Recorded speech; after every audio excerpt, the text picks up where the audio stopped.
जय हिंद दोस्तों, आज हम जानेंगे इस वीडियो में मौर्य साम्राज्य के बारे में, यानी द मौर्य एम्पायर के बारे में जानेंगे दोस्तों इस वीडियो में हम। तो आइए जानते हैं दोस्तों मौर्य साम्राज्य। देखिए, इसका जो शासन काल था 322 ईसा पूर्व से 185 ईसा पूर्व तक था। तो दोस्तों मौर्य साम्राज्य यानी कि इसका नाम मौर्य ही क्यों पड़ा दोस्तों? तो देखिए, मौर्य साम्राज्य के संस्थापक चंद्रगुप्त मौर्य थे, यानी कि मौर्य साम्राज्य के संस्थापक थे चंद्रगुप्त मौर्य। चंद्रगुप्त मौर्य और उनकी माता का नाम मूर था, यानी कि चंद्रगुप्त मौर्य की माता का नाम, चंद्रगुप्त मौर्य की माता का नाम मूर था। मूर यानी कि दोस्तों चंद्रगुप्त मौर्य की माता का नाम मूर था और मूर का संस्कृत में अर्थ मौर्य होता है। यानी कि दोस्तों इस मूर शब्द का संस्कृत में अर्थ मौर्य होता है, इसीलिए इस वंश का नाम मौर्य साम्राज्य यानी मौर्य वंश पड़ा। अब देखते हैं दोस्तों चंद्रगुप्त मौर्य यानी कि मौर्य वंश से संबंधित जानकारी विभिन्न साक्ष्यों से प्राप्त होती है। पहला साहित्यिक साक्ष्य है, दूसरा विदेशी विवरण है, तीसरा पुरातात्विक साक्ष्य है। तो दोस्तों साहित्यिक साक्ष्य में क्या है दोस्तों? ब्राह्मण, जैन एवं बौद्ध ग्रंथ मौर्य वंश के इतिहास पर प्रकाश डालता है। ब्राह्मण में पुराण, कौटिल्य द्वारा रचित अर्थशास्त्र में, उसके बाद विशाखा दत्त का मुद्रा राक्षस हो गया दोस्तों। क्षेमेंद्र कृत बिरहत कथा साग मंजरी, यानी कि क्षेमेंद्र कृत बिरहत कथा मंजरी हो गया। यानी कि दोस्तों ब्राह्मण साहित्य, ब्राह्मण में पुराण, कौटिल्य द्वारा रचित अर्थशास्त्र। एक बात ध्यान दीजिएगा दोस्तों, ये जो अर्थशास्त्र पुस्तक है, मतलब ये अर्थशास्त्र इसका नाम है, लेकिन वास्तविक में ये जो पुस्तक है अर्थशास्त्र, ये राजनीतिक से संबंधित है, यानी लोक प्रशासन से संबंधित ये पुस्तक है। कई सारे लड़के कंफ्यूज हो जाते हैं इसमें कि चलो भाई अर्थशास्त्र यानी कि अर्थशास्त्र पुस्तक है, इकोनॉमिक्स पुस्तक है। तो भाई इकोनॉमिक्स ये जो है अर्थशास्त्र ये राजनीतिक यानी कि पॉलिटी से संबंधित बुक्स है, राजनीतिक बुक है, इसको अर्थशास्त्र ये नहीं है। तो यानी कौटिल्य द्वारा रचित अर्थशास्त्र हो गया। और उसके बाद विशाखा दत्त का मुद्रा राक्षस। उसके बाद हो गया क्षेमेंद्र कृत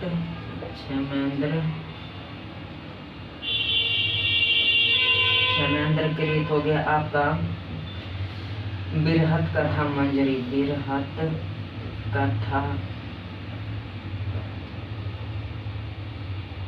मंजरी यानी कि दोस्तों ब्राह्मण में पुराण, कौटिल्य द्वारा रचित अर्थशास्त्र, विशाखा दत्त का मुद्रा राक्षस और क्षेमेंद्र कृत बिरहत कथा मंजरी से मौर्य वंश की जानकारी प्राप्त होती है। तो ब्राह्मण साहित्य हो गया दोस्तों। अब आते हैं हम जैन बौद्ध। तो देखिए बौद्ध में क्या है दोस्तों? बौद्ध ग्रंथों में दीप वंश, महावंश टीका, महाबोधि वंश, दिव्यवादान आदि प्रमुख है। यानी कि बौद्ध ग्रंथों में दीप वंश से मौर्य साम्राज्य की जानकारी मिलती है, महावंश से मिलती है, उसके बाद महावंश टीका से मिलती है, उसके बाद महाबोधि वंश और दिव्यवादान आदि से मौर्य साम्राज्य, मतलब इससे चंद्रगुप्त मौर्य, बिंदुसार, अशोक से जैसे शासकों के विषय में जानकारी प्राप्त होती है। उसके बाद जैन ग्रंथों में प्रमुख साहित्य ग्रंथ है। इनमें हो गया दोस्तों आपका हेमचंद्र का परिशिष्ट वर्मन हो गया आपका। इससे मतलब मौर्य साम्राज्य की जानकारी प्राप्त होती है।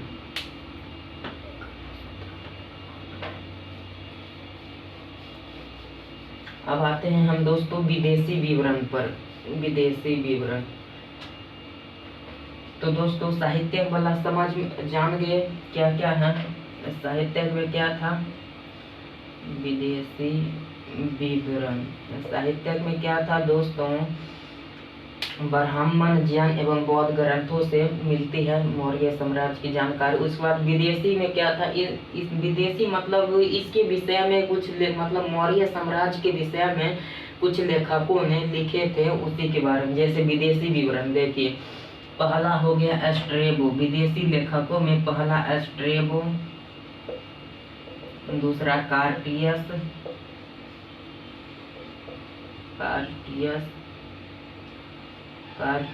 उसके बाद पिलिनी हो गया, ओनिसिक्रेटस हो गया,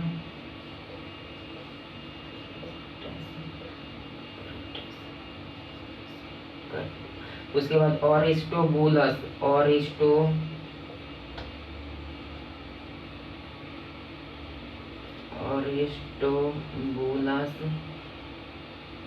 जस्टीन, एरियन, उसके बाद एरियन, जस्टीन और प्लूटार्क।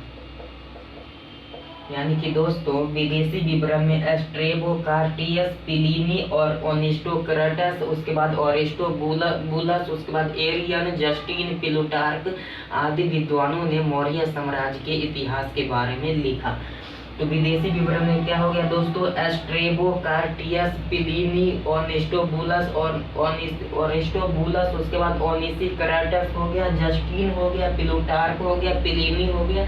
इन सब विद्वानों ने मौर्य साम्राज्य के बारे में लिखा था। और उसके बाद दोस्तों मौर्य साम्राज्य के बारे में लिखा था। उसके बाद जस्टीन, यानी कि दोस्तों जस्टीन जो थे ये विदेशी विद्वान थे जिन्होंने चंद्रगुप्त मौर्य को सेंड्रोकोटस कहा था।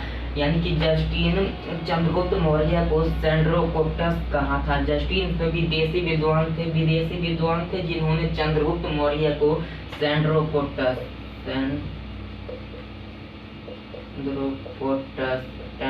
यानी कि चंद्रगुप्त मौर्य को सेंड्रोकोटस कहा था। तो बताइए दोस्तों एग्जाम में यदि क्वेश्चन आएगा कि चंद्रगुप्त मौर्य को सेंड्रोकोटस किसने कहा था, तो इसका आंसर हो जाएगा दोस्तों, क्या हो जाएगा, चंद्रगुप्त मौर्य, जस्टीन हो जाएगा इसका आंसर। तो चंद्रगुप्त मौर्य को सेंड्रोकोटस किसने कहा था, तो जस्टीन ने कहा था, और जस्टीन विदेशी विद्वान था। उसके बाद सेंड्रोकोटस की पहचान चंद्रगुप्त मौर्य से सर्वप्रथम विलियम जोन्स ने किया था। यानी कि जो जस्टीन ने चंद्रगुप्त मौर्य को सेंड्रोकोटस कहा था उसकी पहचान चंद्रगुप्त मौर्य से सर्वप्रथम विलियम जोन्स ने किया था। तो पूछेगा सेंड्रोकोटस की पहचान चंद्रगुप्त मौर्य से किसने की थी, तो विलियम जोन्स ने की थी। तो ये हो गया दोस्तों। उसके बाद मेगास्थनीज जो थे वो यूनानी शासक थे जो सेल्यूकस निकेटर का राजदूत था, जो चंद्रगुप्त मौर्य के राज दरबार में आया था। इसने इंडिका में पाटलिपुत्र के विषय में विस्तार से वर्णन किया। यानी कि मेगास्थनीज जो थे वो यूनानी शासक थे और सेल्यूकस निकेटर का राजदूत था। उसके बाद चंद्रगुप्त मौर्य के दरबार में भी आया था। तो मेगास्थनीज यूनानी शासक था जो चंद्रगुप्त मौर्य के राज दरबार में आया था और सेल्यूकस निकेटर का राजदूत था, सेनापति था। उसके बाद इसने इंडिका में पाटलिपुत्र का विस्तार से वर्णन किया। अब आते हैं दोस्तों पुरातात्विक साक्ष्य के बारे में। पुरातात्विक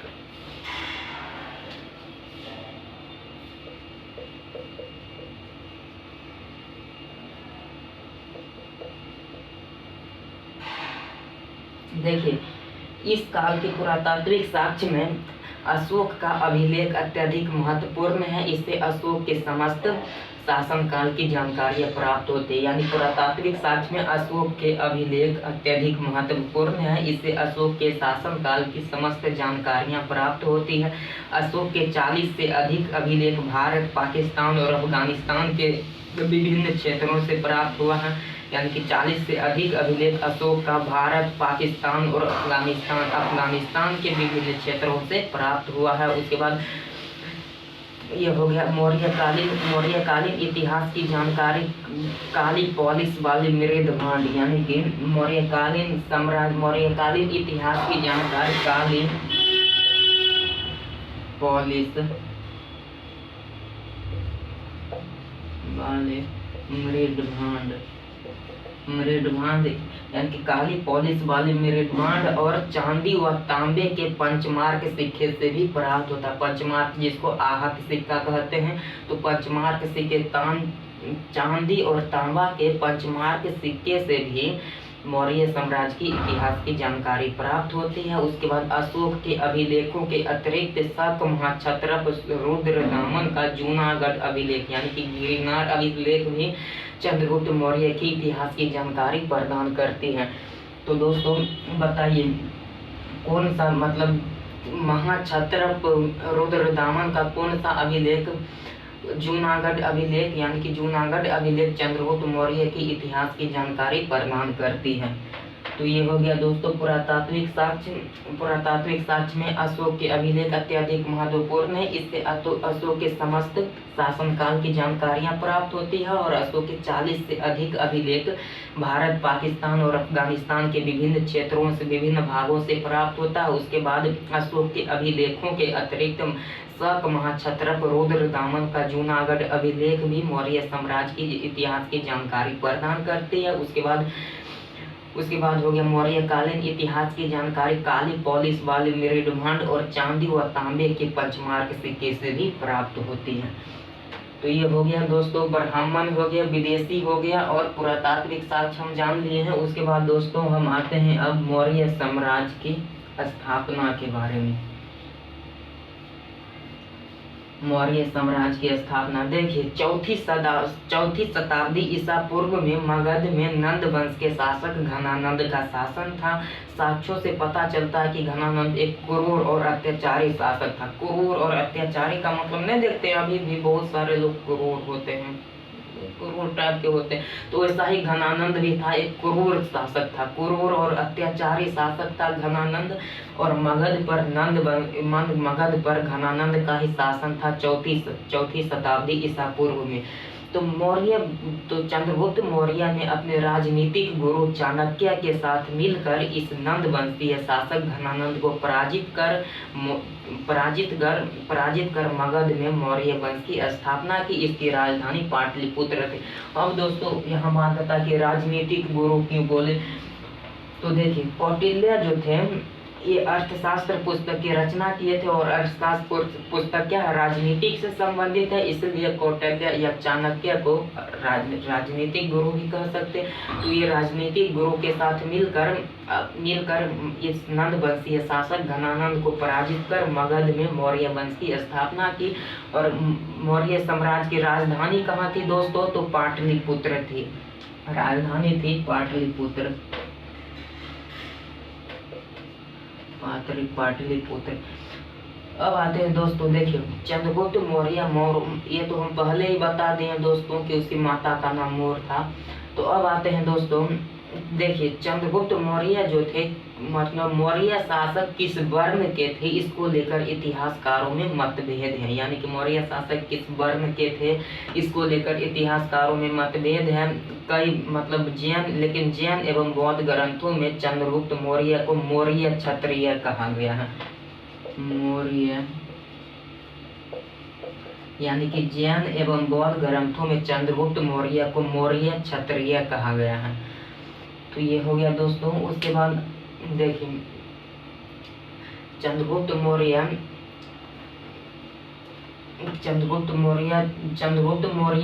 जो थे यानी कि मौर्य साम्राज्य के देखिए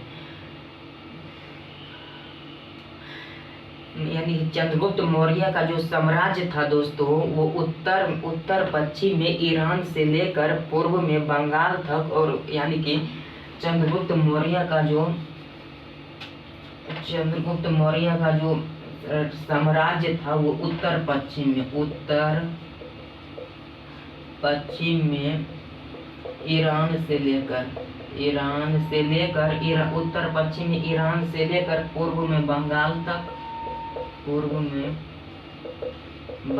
तक और उसके बाद फिर उत्तर में कश्मीर से लेकर दक्षिण में कर्नाटक तक फैला हुआ था। उत्तर में कश्मीर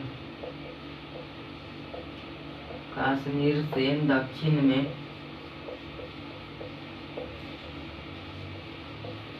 कर्नाटक यानी कि चंद्रगुप्त मौर्य का जो साम्राज्य था वो उत्तर पश्चिम में ईरान से लेकर पूर्व में बंगाल तक और उत्तर में कश्मीर से लेकर दक्षिण में कर्नाटक तक फैला हुआ था।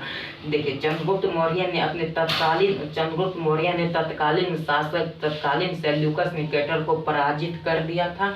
और पराजित करने के बाद दोस्तों पराजित करने के बाद सेल्यूकस निकेटर ने चंद्रगुप्त मौर्य से 500 हाथी लेकर उसके बदले में उसे, यानी कि जब सेल्यूकस निकेटर चंद्रगुप्त मौर्य से पराजित हो गया तो सेल्यूकस निकेटर ने चंद्रगुप्त मौर्य से 500 हाथी मांगा। 500 हाथी लेकर 500 हाथी, यानी कि जब सेल्यूकस निकेटर चंद्रगुप्त मौर्य से पराजित हो गए, हार गए, तो उन्होंने चंद्रगुप्त मौर्य से 500 हाथी लेकर बदले में उसे हेरात, कंधार, काबुल और अफगानिस्तान, यानी कि हेरात, कंधार, काबुल और अफगानिस्तान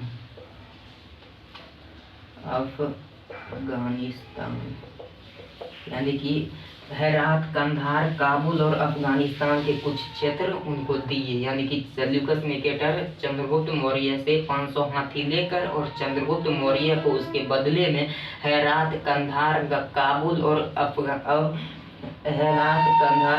और बिलूचिस्तान, अफगानिस्तान लिख दिए थे, बिलूचिस्तान, यानी कि हेरात, कंधार, काबुल और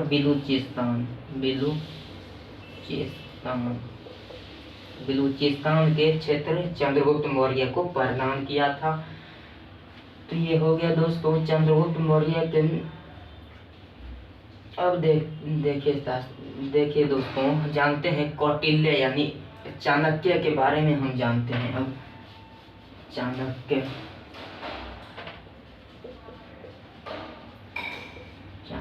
या कौटिल्य, देखिए दोस्तों, चाणक्य जो थे, यानी कि महावंश महाटीका में उल्लिखित है कि चाणक्य यानी कौटिल्य तक्षशिला के निवासी थे। यानी कि चाणक्य जो थे तक्षशिला के निवासी थे। ये किसमें लिखा गया है दोस्तों? महावंश टीका में उल्लिखित है कि चाणक्य तक्षशिला के निवासी थे और चाणक्य की लालन पोषण और उनकी शिक्षा उनकी माता के संरक्षण में हुआ।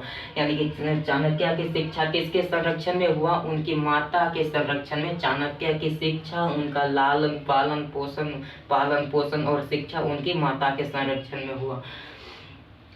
मुद्रा राक्षस में कहा गया है कि राजा नंद ने चाणक्य को उसे सम्मानित पद से हटा दिया जो उसे दरबार में दिया गया था। इस पर चाणक्य ने